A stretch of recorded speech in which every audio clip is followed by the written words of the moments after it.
तो जैसा कि आप सब लोग को पता है, नीट 2025 का एग्ज़ाम आने वाला है। एप्रॉक्स 3 मंथ बचे हुए हैं। तो अभी नीट स्टूडेंट्स को जिस सब्जेक्ट में सबसे ज़्यादा प्रॉब्लम आ रही है वो है फ़िज़िक्स। तेजस्वी ने मैसेज किया है कि दीदी प्लीज़ फ़िज़िक्स की स्ट्रेटजी के ऊपर वीडियो बनाओ। और उसके अलावा भी बहुत सारे स्टूडेंट्स होंगे जिन्हें फ़िज़िक्स की स्ट्रेटजी के ऊपर वीडियो चाहिए होगा। तो आज का वीडियो होने वाला है हमारा फिजिक्स स्ट्रेटजी के ऊपर। तो फिजिक्स में है टोटल 22 चैप्टर्स। 11th में हमारे 12 चैप्टर्स और 12th में हमारे 10 चैप्टर्स। तो मैं आपको चैप्टर वाइज बताती हूँ कि आपको कैसे करना है। अगर आपने अभी तक कुछ नहीं पढ़ा है तो आप पहले 12th पे फोकस करना और उसके बाद 11th पे करना, क्योंकि 12th से ज़्यादा पूछा जाता है और 11th से कम पूछा। जो स्टूडेंट घर से सेल्फ स्टडी कर रहे हैं, मैं उनको एक एडवाइस देना चाहूँगी कि वो अपना सिलेबस 1 मार्च तक ख़त्म कर लें और फिर उसके बाद रिवीजन करें। और जो स्टूडेंट कोचिंग कर रहे हैं तो उनका तो कोचिंग के अकॉर्डिंग ख़त्म हो ही जाएगा सिलेबस।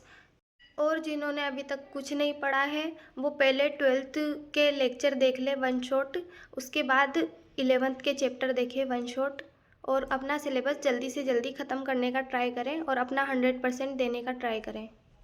तो 11th में हमारा पहले आता है बेसिक मैथ्स एंड वेक्टर। तो बेसिक मैथ्स और वेक्टर आपका एकदम क्लियर होना बहुत ज़रूरी है। उसका सारा कॉन्सेप्ट आपको आना चाहिए, तभी आपको आगे की फ़िज़िक्स समझ में आएगी। तो आपको बेसिक मैथ्स को अच्छे से पढ़ना है, वेक्टर को अच्छे से पढ़ना है और उसके लिए शॉर्ट नोट्स बना लेने हैं और उसको बार बार रिवाइज़ करते रहना है।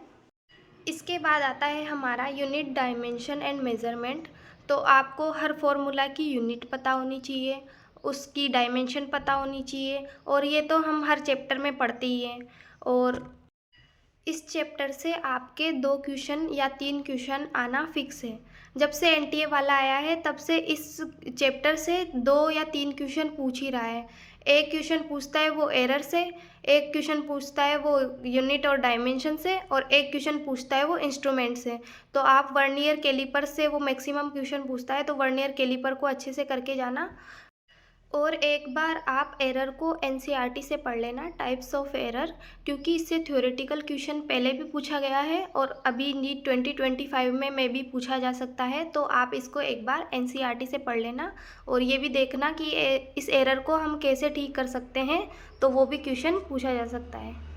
ये एक छोटा सा चैप्टर है और अपने आप में 2 या 3 क्वेश्चन रखता है और क्वेश्चन भी इजी पूछा जाता है। आप एक बार अगर इसको सीख जाओगे तो आपसे क्वेश्चन बन जाएगा, तो आप इसको पक्का से अभी पढ़ लो।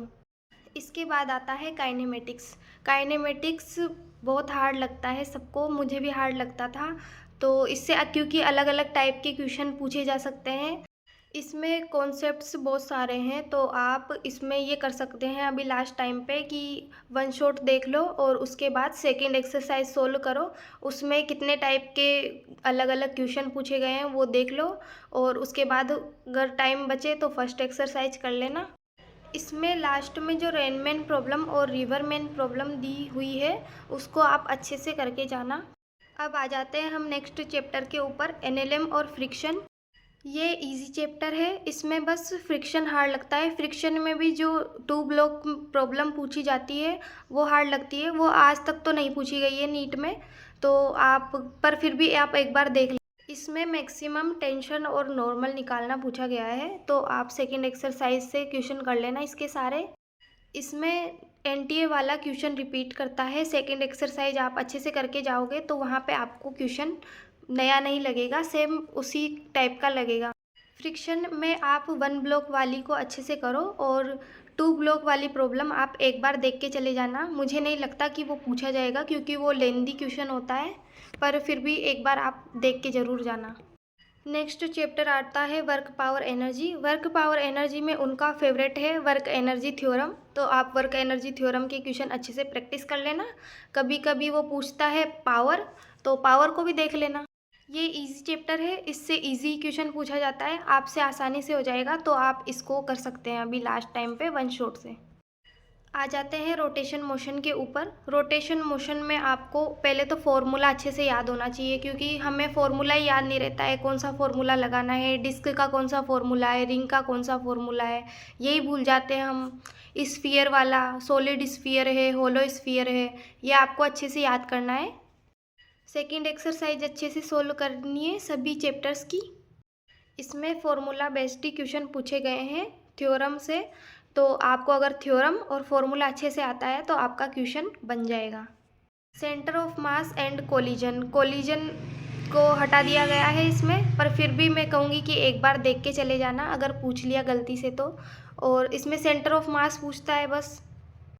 इनका फेवरेट है कि डिस्क में से एक पार्ट कट कर दिया तो बची हुई उसका सेंटर ऑफ मास बताओ, तो आप उस कॉन्सेप्ट को अच्छे से सीख लेना एक। नेक्स्ट चैप्टर आता है फ्लूइड मैकेनिक्स। पूरी फ्लूइड मैकेनिक्स यूनिट से बस वो एक क्वेश्चन पूछेंगे, तो आप इसको लास्ट के लिए छोड़ सकते हैं। अभी आप दूसरे चैप्टर कर लो पहले, इसको लास्ट में कर लेना। इसके बाद है एसएचएम। एसएचएम बहुत इजी चैप्टर है, इसमें भी आपको फॉर्मूला आना चाहिए और हो जाएगा आपका क्वेश्चन। इजी क्वेश्चन पूछता है इससे। सेकंड एक्सरसाइज देखना, अगर आपसे सेकंड एक्सरसाइज के सारे क्वेश्चन बन रहे हैं तो वहाँ पे नीट में भी आपसे क्वेश्चन पक्का बन जाएगा।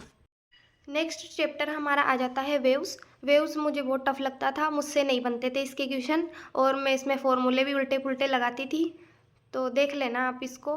मैंने तो इसमें बस सेकंड एक्सरसाइज सोल्व की थी अच्छे से, और इसमें जो भी फॉर्मूले थे उनको अच्छे से याद किया था। और डॉपलर इफेक्ट जो मुझे बहुत टफ लगता था, तो वो तो पिछले बार हटा ही दिया गया था इन्होंने सिलेबस। नेक्स्ट 11th का चैप्टर आता है ग्रेविटेशन और इलेक्ट्रोस्टैटिक्स। ये दोनों सेम से चैप्टर हैं, तो आप इनको एक साथ करना। ग्रेविटेशन और इलेक्ट्रोस्टैटिक्स इजी चैप्टर है, आप इसको स्किप मत करना, इसको अच्छे से करके जाना। नेक्स्ट चैप्टर है हमारा थर्मल फिजिक्स में आता है हमारा थर्मोडायनेमिक्स। तो थर्मोडायनेमिक्स में सबसे इम्पोर्टेंट है साइन आपने अगर प्लस की जगह माइनस कर दिया तो पूरा क्वेश्चन गया आपका।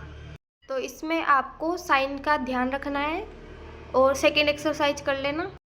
इसमें आप आइस वाटर वेपर वाले जो क्वेश्चन है चेंज वाले, उसको अच्छे से करके जाना। फॉर्मूला याद रखना और साइन का ध्यान रखना। तो ये था हमारा 11th फिजिक्स स्ट्रेटजी का वीडियो। नेक्स्ट वीडियो में मैं आपको बताऊंगी 12th की फिजिक्स आपको कैसे करनी है।